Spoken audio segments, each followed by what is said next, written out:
Hi, my name is Sherry and this is Horoscope. Please for magical people meet.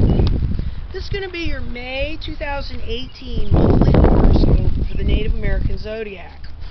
And the month starts out with the sun and the beaver. The beaver's a builder and he's got real good taste and a rather constructive sign. By the 20th, the sun moves into the deer, which is much more fashionable and lively and conversational kind of energy. The moon is going to have the new moon in the beaver on the 15th. So this is like a beginning point on the new moon to buy or build something that will last. Okay? The full moon, which is in the owl on the 29th, is a culmination point. So the owl likes to observe and learn and go to exotic countries and stuff. So at that full moon point at the 29th is a point where you need to think about what have you learned at this culmination point. There will be something you've learned. Mercury, the messenger planet, starts in the hawk. He's swift and he moves fast. By the 15th he's already in the beaver. And the beaver is that more industrious kind of energy, but it's a little, with Mercury, it's a little more combative and lusty kind of Mercury. By the 30th, already into the deer, very happy and talkative and communicative kind of Mercury. Venus, the love planet's in the deer. This is, the deer is that communicative energy, so this is the time to whisper sweet nothings to your special loved one. By the 19th, the energy of Venus moves into the woodpecker. This is more of a listening sign, more of a devoted kind of energy. So there will be a shift on the 19th on that one. Mars starts in the goose. This is that goose has that sense of direction, of which way to fly. Also very ambitious and high flying and sets goals. So this is a kind of Mars wants things to happen. It's an ambitious Mars. By the 16th, Mars kind of moves pretty rapidly too. Mars moves into the otter, which is more of a friendly, helpful kind of energy, more curious and a little more revolutionary. Jupiter's been in the snake, the lucky snake, but it's retrograde right now, which means it looks like it's moving backwards.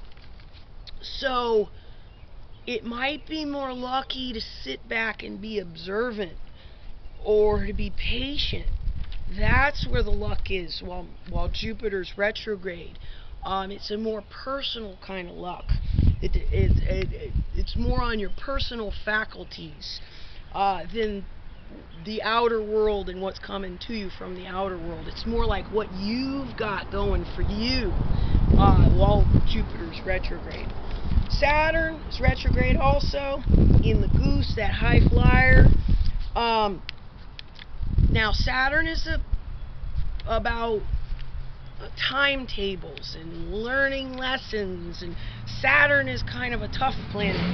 So when that's in the high flying goose, this is a time when you got the castle, but now you got to maintain that castle. And it's a time when you're starting to understand that castle costs a lot to keep up.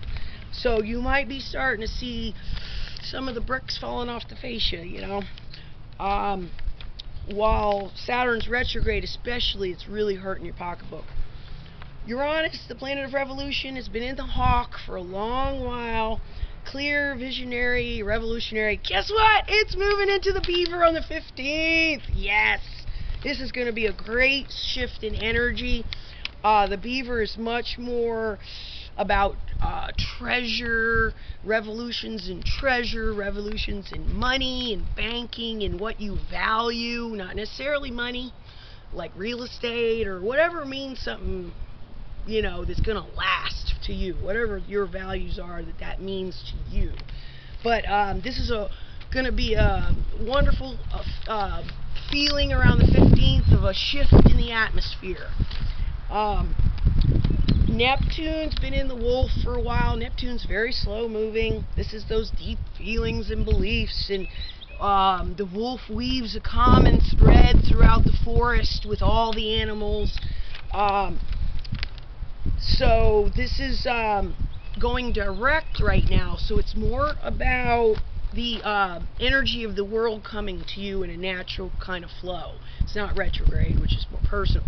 It's going direct, so that's the world kind of more in your direction and what you can benefit from the outer world more so.